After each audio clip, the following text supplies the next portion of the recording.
Hi, this is Dark Journalist. Today I have a special episode for you with Oxford scholar Dr. Joseph Farrell. Now, we'll go deep on false UFO disclosure narratives that we're seeing perpetrated by the mainstream media and corporate marketing circles. The question is, are they part of a prefab design that was laid out in a detailed warning by former NASA rocket scientist Dr. Wernher von Braun to his assistant, Dr. Carol Rosen? The new trend of CIA officials starting UFO disclosure initiatives for profit, and the sudden willingness of the mainstream corporate media to hype any and all UFO sightings as a threat, should sound the alarm bell that the forces who built the wall of secrecy and absconded with the missing trillions have a new plan. Are we watching the setup for a false alien invasion, and is it meant to hide what's really happening in space? Let's go ask Dr. Joseph Farrell. Joseph, it's great to have you back with us to discuss the false alien invasion scenario and the true history of the UFO file. Thanks for having me. This is some timing we have here. Yeah, this is some timing. You got Time and Newsweek, and I'll tell you, Joseph, they're demanding UFO disclosure. Politico, they're like, why is the government hiding files? Well, you've seen the article about the Oxford professor Young-Hwai Chi. Yes. And his theory that, well, the aliens are here and they're concerned about climate change. And I'm thinking, could we get a more obvious Mr. Globaloney agenda than this? Let's get all of the big global agendas and tie them together in one pretty package and put it out there. You've got to believe in ET, you've got to believe in climate change, and here we go, folks. Wow. Yeah. And hey, Oumuamua is just a big ship going by. Yeah, it's just sailing through here, you know. Oh, jeez. That's a good one for Richard Hoagland. We'll have to save that one for him. For Richard, yes. But I have noticed, and we've been watching this and tracking it close for a while, first through the secret space program activity and the instant, kind of operation to clone that with kind of junk conspiracy version. Right. And also with the UFO thing. Now, I have reports and I have data from 2014 and 2015 where the CIA is trying to still debunk the issue, and they say, you know, all those sightings from the 50s, 60s, and 70s, it was us with experimental aircraft, and they let out big releases to prove it was them, etc. But then something changed. Somewhere in 2016, we got this unusual mention of UAP by Hillary Clinton in the campaign. Right. Then we found that Podesta, who was managing her campaign, had also been a big sort of UFO advocate. And he'd been working with Tom DeLonge just previous to the setup of the TTSA. So we have this political element immediately around the UFO aspect.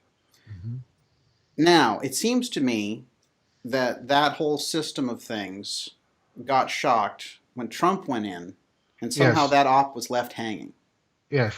And we still have the people from that op, like Podesta, like DeLonge, like Elizondo, pushing some version of it, but without the titular head president to push it with them. And on the other side, we have Trump with the Space Force trying to again grab this reins of that UFO file. But back there, if we go into the history of this, is a very telling story which is well known in independent circles, about Carol Rosen. And what she said was very interesting in that she worked with von Braun and when he was at Fairchild Industries, and we're going to get into all of that. But he outlined a scenario where there would be basically, at the end of a process, a kind of fake alien invasion. Right. And what I want to do is sort of walk us through von Braun, how he would have that kind of access to that information, having been the father of our rocket program, basically. And some of the figures around the early development of von Braun, and then now are we looking at the fulfillment of his 50-year prediction. Okay. So let's start with this. Von Braun, just a quick sketch, a quick outline of who we're talking about here. Von Braun, who worked with Walter Dornberger, could be called the father of our rocket program, Right. in fact. And von Braun, with that element, as you've pointed out in your books, working with that Nazi post-war element, they had kind of cloistered around NASA and created their own sort of power block in there, imitating this power structure that they had in Nazi Germany. Right. So let's start out with how they had done that and how unusual this factor was for people like Kennedy when he got in. Well, von Braun, one of the first things that we have to take account of is that when von Braun was brought over here, and I've pointed this out numerous times, at the end of World War II, it almost appears as if the Nazis were driving the division of the spoils. Right. So that the United States got the creme de la creme. In other words, the people that were at the very top of Nazi Germany's ballistic missile development program. Von Braun, Arthur Rudolph, Hubertus Strughold in the so-called space medicine, and a bunch of these people, including, as you've pointed out, General Dornberger, who von Braun, once he was over here, insisted that the United States bring over to this country, which eventually, of course, they did. And Dornberger ends up as a vice president at Bell Helicopters.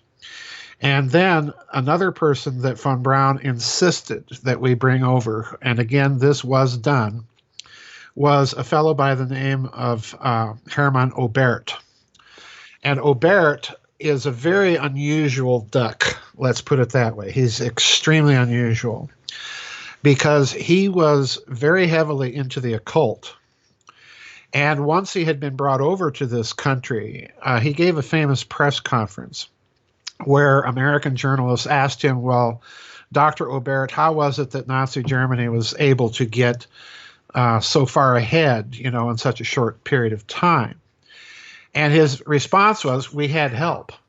Wow, yeah. meaning, in the context, extraterrestrials. Yes. Now, there's no evidence to suggest this other than Oberth's statement.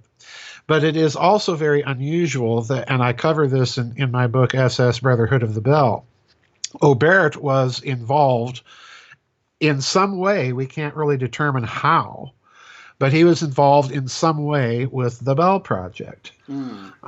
He refers to it, as a matter of fact. And in addition to this, we've got to take cognizance of another individual that von Braun also brings over to this country, and that's Dr. Kurt Davis. Mm-hmm. And Davis is, of all of these Nazis that we've got in this country, Davis to me is the most interesting of them all because he worked very closely with von Braun in Nazi Germany. But the interesting thing about him is he's not a rocket scientist at all. His specialty was plasmas and high voltage direct current measurement. Okay? Mm-hmm. That's what he did. So Oberth is this strange connection to the Bell. He makes his ET statements, and then you've got Davis, who's not a rocket scientist, who's a close associate of von Braun, all during the Apollo program. Davis ends up as the senior flight administrator at Cape Canaveral for the Apollo program. So in other words, this is an extraordinarily powerful man inside of NASA. And then towards the end of his career at NASA, this would be after von Braun is retired and then goes to work for Fairchild. Davis ends up, toward the end of his stint, right before he retires, in charge of NASA's UFO files. And once he retires, he then becomes the chairman, one of the board members, not the chairman, but one of the board members of a German company called OTRAG, Orbital Raketen- und Transport-Aktiengesellschaft, which had that big preserve in the Congo, kind of West Germany's Area 51, supposedly developing cruise missiles and rockets and God knows what else. Thank you, Mikhail. Thank you, Mikhail Gorbachev, for sharing that little tidbit of information. Yeah, right. But which is how we know about it. Mm-hmm. So you've got all these strange people. Davis is interesting to me because not only has he got all these connections, he was also working for the company that is tied to the Nazi Bell Project. Davis denounced one of his co-scientists in that project in 1942 to the Gestapo. Wow. And then after Roswell occurs, the American Army reopens his counterintelligence file to vet him again. Very strange. Very, very strange. And of course, again, he passes muster and so on and so forth. But you've got all of these Nazis over here. And like you say, what they effectively did was they set up the same chain of command, I don't know how else to put it, inside of NASA that they were operating with over in Nazi Germany. So in other words, all of these people are reporting to the same people, Davis and Obert and Arthur Rudolph and Hubertus Strughold are all reporting to Werner von Braun. Wow. Okay. And von Braun is reporting to God knows who. We don't know. And I hold out that possibility. And there's another strange thing that we need to mention in connection with Dr. von Braun. And that's something I point out in my book, Secrets of the Unified Field. It gets overlooked a lot, but it's a crucial part of the story. Because in the 1950s, there was, of course, the famous ufologist by the name of Dr. Morris Jessup. And Jessup wrote his book, and then the book was published, and then Carlos Allende of Philadelphia experiment fame. Right. And the book is the case for the UFO. The book is the case for the UFO. And Allende apparently annotated this book, with marginal notes and so on, and sent it off to the U.S. Navy, which was so taken with these notes and marginalia that they reprinted Jessup's book with the annotations of Carlos Allende in a very famous edition of the book called the Varro edition. At the time, it was not famous because they printed it up in a very limited run of like 50 copies. In-house By the Varro Company in Garland, Texas, and then circulated this book to the U.S. Navy. Now, the interesting thing is, as I pointed out in Secrets of the Unified Field, two of the people that received copies of this book are in a picture of Werner von Braun at the Pentagon. You've got all of these American officers sitting around this table on one side. Two of them are the officers that were in charge of the Varro edition. And Dr. von Braun is sitting on the other side of the table, sitting down. All the rest are standing as if he's holding court. Yes. And I speculate in that book, and I'm willing to bet good money that he was a recipient of a copy of the Varro edition. Wow. Because again, you've got his connection with Hermann Obert. We had help. You've got his connection to Dr. Davis. You've got his connection to Arthur Rudolph, and so on and so forth. And Obert, in this case, is the most interesting because he was certainly convinced that there were extraterrestrials, and that they were here and helping out. So yeah, von Braun has his fingers into an extraordinary number of these post-war pies that eventually go back to the UFO issue in one form or fashion. His knowledge base, it's like the greatest knowledge base for this, being right in the heart of it. Let's just talk a minute about his former boss, Dornberger. Well, Dornberger was von Braun's boss. In fact, Dornberger was the actual head, up until a certain point in the war, of Germany's rocket program. Dornberger was General der Artillerie. He was general of the artillery, and he headed up the branch of what was called the Heereswaffenamt in Germany. It was kind of like Army Ordnance Bureau. And he was put in charge beneath this umbrella organization. He was put in charge of the rocket ballistic missile development program because, they were trying to create a way to carry out long-range bombardment of strategic targets, hence the ballistic missile program. So Dornberger is right there in the thick of things up until about, I think it was 1942 or 43, after the it was 43, I believe, after the British bombed Peenemünde and just, razed it. At that point, the SS took over the rocket program, and that shifted the rocket program into the tender loving auspices and care of one General Hans Kammler. Yeah. So this goes in so many different directions, but Dornberger would have been in a position to know pretty much everything up to that point in the war that the Nazis were up to, in terms not just of rocket development, but probably due to the connections of all of these scientists working on it. He probably would have known about the Luftwaffe's own programs and so on and so forth. We've got to remember, Dornberger was an Army general. So the V2 program was a German Army program. The V1 program was the Luftwaffe program. So you've got all of these programs that were being worked on, and then in circa 1943, the SS takes over all of it. Wow. So Dornberger at a certain point then starts reporting to Hans Kammler. He remains head of the V2 program, but now his boss is Dr. Kammler. So von Braun, if you look at him that way, von Braun is networked to just about everybody who's anybody. Yeah. Yeah. In the Third Reich, secret weapons program. Amazing. Wow. And of course, Kammler, as you've done great research on, deeply involved with the Bell Project. Oh, yes, absolutely. And dies about 4 or 5 different times. And dies 4 or 5 different times. Yes.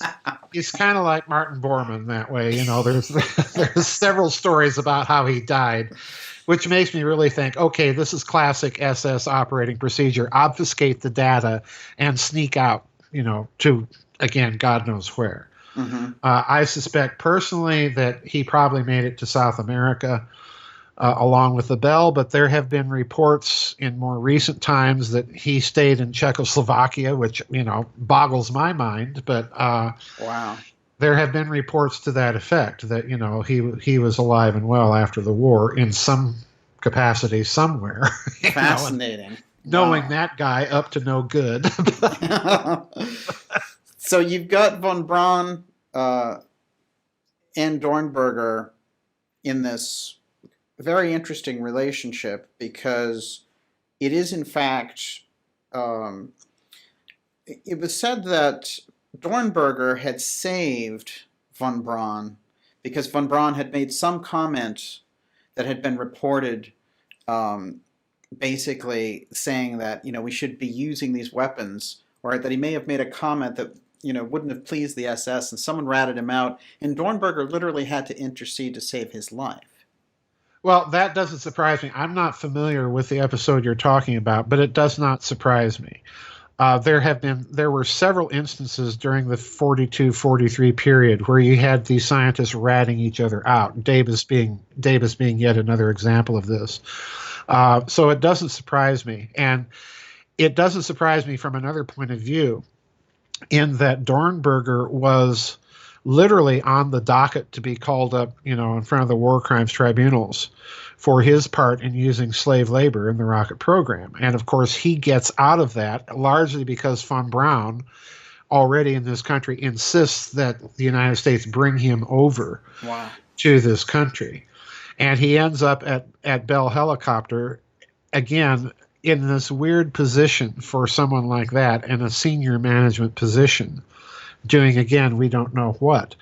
But I strongly suspect that Dornberger maintained his contact with a lot of these Nazi scientists, including a fellow, very important fellow at Wright-Patterson by the name of Dr. Walter Lippisch, who was Nazi Germany's supersonic air travel aerodynamics expert, and who is rumored, and I happen to believe the rumors, to have actually constructed a supersonic ramjet type aircraft that was tested right toward the end of the war. So again, eat your heart out, Chuck Yeager. You weren't the first one to break the sound barrier. Right. all of this stuff, and like you point out, he's involved in the X aircraft, the X-15, and all of this. So that, again, it makes sense given who he's networked with inside of Nazi Germany, and then who he's networked with over here after the war. What's amazing is that X-15 still holds the record. Yep. That's phenomenal. It's over 60 years later. I mean, amazing. Yeah. So obviously, incredible range of knowledge and incredible grasp of exotic technology on Dornberger's side. Right. We can't help but mention one side thing about Dornberger, which is, strangely enough, one of his proteges was Michael Payne, who is the same Michael Payne who, with Ruth Payne, was housing Lee Harvey Oswald. Right. So there's that, again, every time you get around the JFK thing, it's the UFO part shows up somewhere. Yeah, it's the part no one likes to talk about. It's the UFO business, it's the Nazi business, and, it's there. Mae Brussel was actually the first one to point this out years and years ago, and everybody thought she was mad, you know. But no, she's not mad at all. The connections are there, and to ignore that aspect of things, it's like you say, Kennedy's trying to get his hands on the UFO file and to exercise some control over this thing, and I think you see the same thing going on with Trump. You've got all of this military involvement, and now the U.S. Navy coming out and revising the rules for UFO reportage. I think again, what you're dealing with, quite frankly, is you've got sectors of the government that have been involved in the UFO file, and once they realize that this gives them access to technology with which, let's be blunt, they can dominate the world, then you start thinking in terms of mafia infighting, because the military wants it and the CIA wants it. Everybody wants it, but they don't want anybody else to have it. Right. Yeah, exactly. So they start fighting each other. And, I think that's what we see to a certain extent with Kennedy. I'm convinced that it's hovering in the background of this whole Trump, Hillary Clinton, Miller, all of this brouhaha that we've been living through. No question about it. No question. Yeah. I mean, we can cite John Brennan on the CIA side. Suddenly, in 2018, after being CIA director for a number of years and now being out of office to become part of the anti-Trump, oust Trump intelligence push, he's out there saying, we need to study UFOs. This is important, and which is very, very interesting, considering 3 years earlier the CIA was saying, hey, we did the UFO thing, it was just us. So something changed dramatically there. Yeah, something has changed, and what it tells me, Daniel, is somewhere along the line they lost control of it. Because we know that they were studying UFOs since the early 1950s. Right. And it wasn't just the CIA, it was the military as well. So we know that they've been doing this. The real question is who, where is the little ball under the three cups now? They've been playing three-card Monte with us, and no one knows where it is today. And I suspect that this is a huge part of the story that they don't want to talk about. Because, like you've pointed out, we've seen the TSA thing rise, and the blue chickens, that whole thing. It's everywhere. And now we've got this Oxford professor saying, "Oh yeah, aliens are here, and they're concerned about climate change." And I'm thinking, okay. And now we've got asteroid drills with NASA, and since we're talking about that, let me get to something here. Okay. Jim Bridenstine, the director of NASA, and I'm citing here, I want you to listen very carefully. I'm citing an article that just appeared yesterday on Zero Hedge. And I'm quoting what the article says, and then I'm quoting what Bridenstine says. Okay, quote, Bridenstine used the meteorite that exploded over the Russian city of Chelyabinsk in 2013 as an example of just how dangerous these space rocks could be to the Earth. The Chelyabinsk meteor had, quote, 30 times the energy of the atomic bomb at Hiroshima, unquote, and injured around 1,500 people.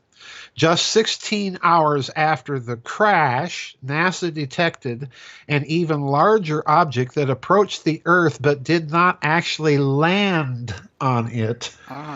He revealed, quote, I wish I could tell you that these events are exceptionally unique, but they are not, Bridenstine said. Quote, these events are not rare. They happen. It's up to us to make sure that we are characterizing, detecting, and tracking all of the near-Earth objects that could be a threat to the world, unquote. Now, what's interesting to me there, Daniel, is the language. Asteroids don't land on the Earth. They crash on the Earth. They smack into the Earth. Yes. They don't land. Okay. Yeah, absolutely. It's the choice of language that makes me wonder just what the heck is going on, because when you go back to that whole Chelyabinsk episode, it occurred in such a weird context. A month before, Prime Minister Dmitry Medvedev was on Russian television talking about the need for the Earth to beef up its asteroid defenses. And if Russia couldn't get international cooperation on it, well, they just have to go ahead and do it themselves anyway. And then when he was pressed, well, how are we going to defend against asteroids? Medvedev says, well, we can launch our missiles at it, and blow them up, or we could use other means at our disposal, means unspecified, of course.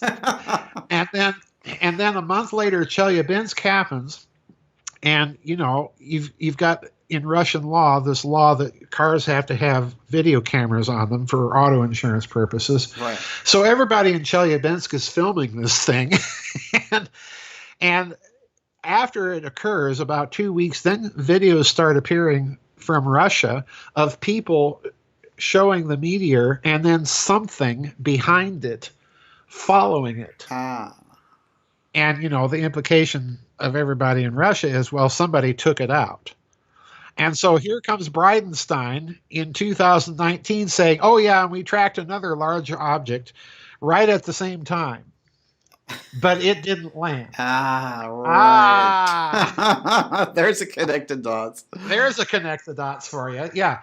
So something is going on here. And, it goes all the way back to Carol Rosen that, von Braun told her the sequence of events that they're going to use to try and get everybody on board with weaponizing space. And asteroids are the penultimate step, in this program, right before the alien thing. Right. So, I'm wondering, okay, Oxford professors talking about ETs and climate change, and they're concerned. And we've got Bridenstine talking about, well, we were tracking another object with the Chelyabinsk thing too. And, if that's the case, why didn't NASA come out and say it in 2013? Why 6 years later? Right. And as a drop-in comment, in the middle of a speech that Bridenstine is making at a planetary defense conference. Right. Amazing. This is it. And what's interesting to me is going to the Rosen scenario, which we'll go through. It seems like both are active right now. Yes. Which is unusual. The sequences seems like, hey, we're just going to try them both at the same time. Yeah. I think what's happening, Daniel, is you're watching them. They've been pushing the asteroid thing for several years: asteroid mining, asteroid defense, and so on and so forth. Now, with this Oxford professor coming out and starting to talk about ETs and climate change, I think we're beginning to see the overlap, in the phases in Rosen's affidavit, where they're going to start pushing the ET meme first in connection with it, and then they're going to transition it slowly to a more and predominantly ET emphasis here. Right. And it's clever the way they're doing it, because the way this Oxford professor put it, it's in the context of other global issues that we need to be concerned about.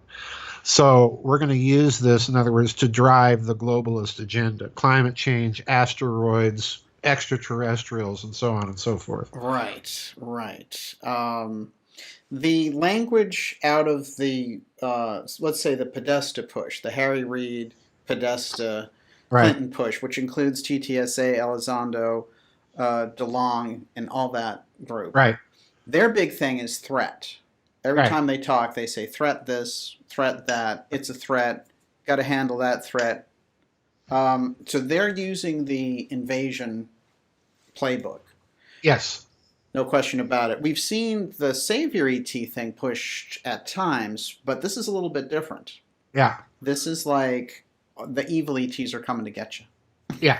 Yeah. Yeah. It's the way one of my website members put it to me was, well, it's now the asteroid porn. Yes. It's the asteroid version of fear porn, and now we're starting to get the ET fear porn thing. And what bothers me, Daniel, is there's not a shred of evidence one way or the other as to whether or not these things are actually threats, because and let me qualify and clarify why I'm saying that, because these people that are pushing out the threat part of this are not giving us the details of why they think it's a threat. Now, you can go out there and research UFO encounters, which certainly appear to be threatening and which certainly appear to be hostile. Yeah. But they're not mentioning any of that. Yeah. Right. It's almost as if that history doesn't even exist. Right. And they just have some secret little information, and they're going to be the ones who'll dole out little by little. Here's the grand poobah authority on the whole thing. Forget about all that research. Forget about all those researchers. Right. Yeah. Exactly. And by the way, it's not even called UFO anymore. It's UAP. Yeah. Oh, yeah. Right. Yeah. We've got to change the narrative, and in order to change the narrative, we've got to drive the terminology. This is precisely what they're doing. Yeah. Precisely. It's amazing too with the terminology, because of course UAP doesn't mean anything. No. It's, that's about as flimsy a phrase as you can get. I went through with John Greenwald from the Black Vault a number of inconsistencies that came out of that story anyway. One of the things that grabbed me about all that, and I want to insert here, is that the seeming influence over and over again of Harry Reid. Harry Reid coming in to save the day whenever they got in trouble with a little phrase like, oh yes, I was working on that, and there were other senators interested in it, and oh yes, that program was real in 2007 when it turns out it wasn't until 2008, etc.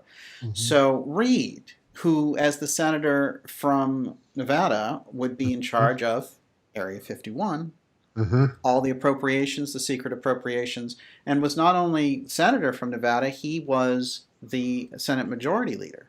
Right. So incredibly powerful position there. Yes. And then in the middle of all this thing about all that, him working with Robert Bigelow.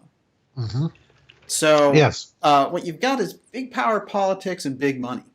Yes. Yeah. And suddenly they want to be the face of the UFO thing.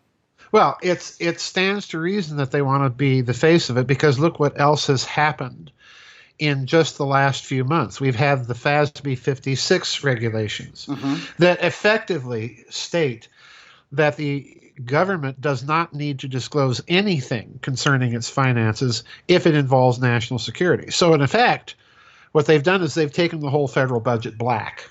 Wow. And that's a nifty way, if you're getting ready, as Catherine Fitz assumes that they are, and I think she's onto something, of using this as a means of pushing corporate warfare, utilizing corporate proxies to handle foreign policy issues that the government doesn't want to be directly involved with. But I also submit it's a handy way if you are front-loading a big, massive UFO marketing campaign. It's a threat. It's a threat. It's a threat. It's a handy way to get your hands on the funding for it. Right. And not have to disclose it. Wow, incredible. That aspect, the keeping all of the expenditures black, of course, came in, and we know that they've operated with black budgets for a long time, but this is above board and in your face and saying, look, we're going to do this. Whether you like it or not, here it is. We're blacking these expenditures out. You won't be able to track them. That's right. Yeah. Right. The thing is with Reid, in the Newsweek article, I have a quote, and the important part of the quote is just this: that Russia and China, according to Reid, that Russia and the United States, according to Reid, were engaged in a UFO arms race. I can believe it. It's a very unusual statement from Reed. Mm-hmm. I can believe it because we've had indications of this. I forget which book it was, but I recorded an instance of an American senator that was taking a train trip through the Transcaucasus region of the Soviet Union in the 1950s. And he looked out as the train was going through this kind of forested area. He looked out his window and then saw this thing, for want of a better expression, rise up above the tree lines and shoot off. And then he's like, wow, you know, and then his KGB handler shows up in his compartment and goes over and very dramatically pulls down the shade and says, oh, you know, don't talk about this, you know, blah, blah, blah. So in other words, the Russians wanted him to see it. And this was in the 1950s. Amazing. So there's no doubt in my mind, none whatsoever, that there's been this quiet UFO research thing going on between the two countries. Absolutely. And, you know, we think of deep state here. Well, let's not forget the Russians have their own version of that. Mm-hmm. And it's big. Oh, yeah. So there's no doubt in my mind, plus the fact that you had that famous incident in 1982 as Andropov was the Soviet leader, where a UFO appears over a Soviet flight of ICBMs in the Ukraine and begins the launch sequence. Wow. You know, leaving the Soviet crews scrambling, you know, to prevent a launch. And then the UFO turns off the launch sequence and flies away. So you know, if it's a national security issue for us when they do similar things over here, it's going to be a national security issue for the Soviets as well. Yeah. And they're going, like the Soviets, they're going to bury that so deeply that nobody other than, very high ups in the intelligence apparatus over there are going to know about it. Mm-hmm. So I think Reed for once is probably telling the absolute truth there. Absolutely. Wow. Interesting. What's fascinating, we have a history of the intelligence agencies freaking out whenever the American and Russian counterparts meet. Mm-hmm. So Kennedy with Khrushchev, Kennedy said, I don't want any officials, just a translator. Right. They were like, oh, that's unprecedented. Oh. He said, no, that's the way it's going to go. Reagan with Gorbachev. And we know that Reagan, it came out through Gorbachev himself that Reagan said, if we have an alien invasion, will you help us? And that Gorbachev said, yes, we will. But Reagan, again, wanted it without anyone but the translator. And then Trump goes to do the same thing with Putin last year, and everyone freaks out through the roof. John Brennan, former CIA director, they're all out there saying, this is treason. CNN is going through the roof and all the rest of it because he wants to meet with him one-on-one with just a translator. Again, that reaching in by the intelligence community, if they can get between that conversation, they do not want those two forces to meet and talk about this issue. No, they don't. And let's remember that when Trump and Putin met, they met in a skiff. They met on Air Force One, if I recall correctly, so that no one could listen in. Mm-hmm. Not the FSI, not the CIA, nobody. Mm-hmm. Right, yeah. but Trump and Putin. And then they gave that very long conference afterwards, which I think is also very illustrative that something transpired there because Putin went on and on about Bill Browder. Mm-hmm. And there was not so much as a word or peep of adverse commentary from Trump. So I think, again, you had an exchange of intelligence there that was, off the books and behind the scenes, and it could have covered anything. And UFOs would certainly be on the top of the list, again, because you had those strange comments of Medvedev prior to the Chelyabinsk incident. Right. And if they're tracking this, and then you've got Trump and his Space Force and all of that, if they're tracking this, then to my mind, this was something that they agreed to talk about, but never made it into the press conference. I'm willing to bet money on it. Wow. Let's put it that way. And I'm not a gambling person. Wow, it's incredible. A UFO file and where it stands. We can say this about Trump.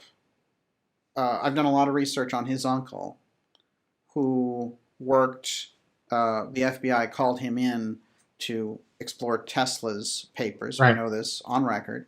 Right. And we also know now, one thing I've studied deeply is his relationship to Vannevar Bush, who was his mentor at MIT. Yes. Yes. Vannevar Bush runs the UFO file. Yes. John Trump then knows about and actively perhaps works on the UFO file. Right. Right. Trump comes out and talks often about this relationship he had with his uncle, how they were close and how he told me about nuclear before there was nuclear and that kind of thing. Right. The knowledge level of Trump in relation to the UFO file, therefore, becomes a totally different matter now. It becomes a totally different matter because what it means, what he's implying when he talks about his uncle. And there's another connection, too, we'll get to in a minute. You know what it is or who it is. But I think it's significant because of that connection with his uncle. In other words, what Trump is signaling, and I believe he's signaling, Trump is very good at hinting and sending messages to people that he knows is going to be read in a particular way. When he's talking about his uncle, he's really saying, I was told things off the record, and I know things that you think I shouldn't know. Mm-hmm. I believe that's exactly what he's doing. The other connection that we need to bear in mind with President Trump is Roy Cohn. And Roy Cohn, like you've said in an earlier interview we did on the McCarthy book, Roy Cohn is swamp creature par excellence. and and Cohn, if you look at those Monmouth transcripts, clearly knew something was going on in terms not only of some exotic technology, but in all likelihood some rather interesting financial skullduggery that was behind it. So I would not rule out that Trump actually has two tracks of information coming to him about this stuff. His uncle, who's able to fill in the technical details, especially if he's studied Tesla. Mm-hmm. And then number two, the connection that his uncle has with Vannevar Bush, which, you can't get more connected than that. And then this business with Roy Cohn that he was associated with, in his middle age part of his life. So there's these tracks that Trump has to inside information that don't exist for most of us, and they didn't even really exist for President Kennedy other than his brother Bobby and his connection with Roy Cohn and Senator McCarthy. So, this UFO file increasingly looks to me like it's a football in a game, and they're trying to, each team is trying to get control of the ball and move it down the field. And right now, the way I'm looking at it, Daniel, is we've got a huge struggle between Trump and whoever in the military is behind him or the corporate world and the intelligence community. And as I suspect the same thing you do, Daniel, that they had a plan, and the plan involved Hillary Clinton being in the White House. And that whole schedule was knocked way off the tracks when Trump won the election. And we're watching the fallout from it. Wow, fallout is a great term. This is an intergenerational battle. Yes, it is. The last major high point was the Kennedy assassination. That's where he reached for it, and they pushed back, and they took it there. Right. Or that at least they kept the access away from the executive branch, which was the goal. Right. One of the strange things that I've interpreted from reading people like Fletcher Prouty, etc., is that there's a force in this that is related to politics but resides inside the aerospace corporate industries. Yes. The Lockheed Martins, the Boeings. And that's what District Attorney Jim Garrison, when he went into it, Yes. He ran into these things. They're very, very unusual. When just examining a politician's assassination, he got into this aerospace aspect and the NASA Yes. aspect too.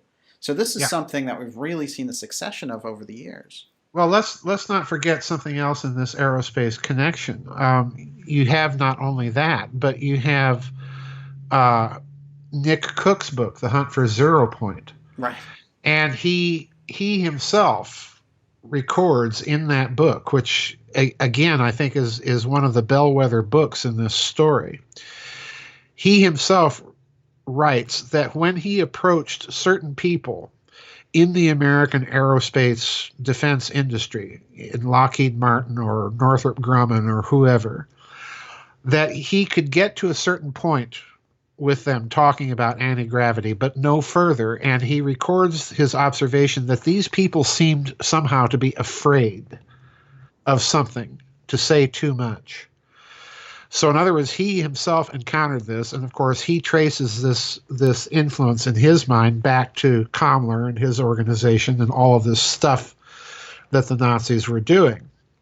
So, factor that in for whatever it's worth. I think that he was probably onto something, simply because it was Nick Cook that really broke the English language, broke the story about the Nazi bell. Right. Because up to that point in time, it had been broken by Igor Witkowski, but all of that material was in Polish. Wow. So it was Nick Cook that really put that story out there and made it gain the traction that it's gained.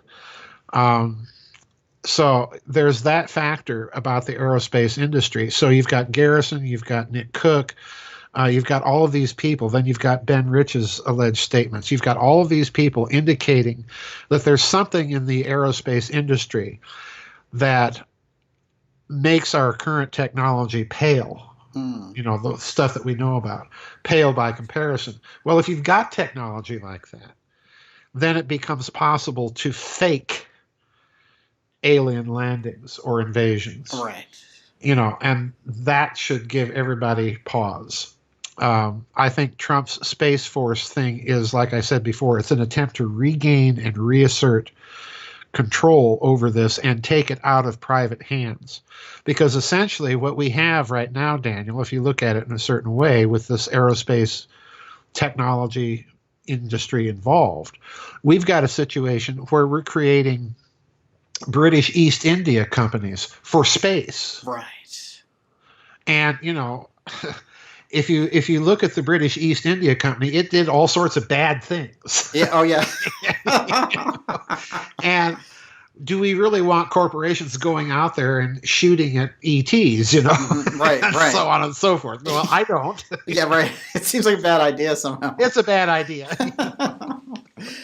Joseph, thank you. Incredible information in part 1 here. Part 2 for subscribers is coming up next week, and it's a bombshell. So go to darkjournalist.com now and subscribe. This is the perfect time. Of course, Joseph's latest book, McCarthy, Monmouth, and the Deep State, just incredible. You can find it at gizadeathstar.com. Thank you for joining us. Thank you for joining me for this special episode with Oxford scholar Dr. Joseph Farrell on the false alien invasion threat. You can find more special reports, deep interviews, and documentaries at www.darkjournalist.com. You can also subscribe here to our YouTube channel to receive the latest videos. See you soon.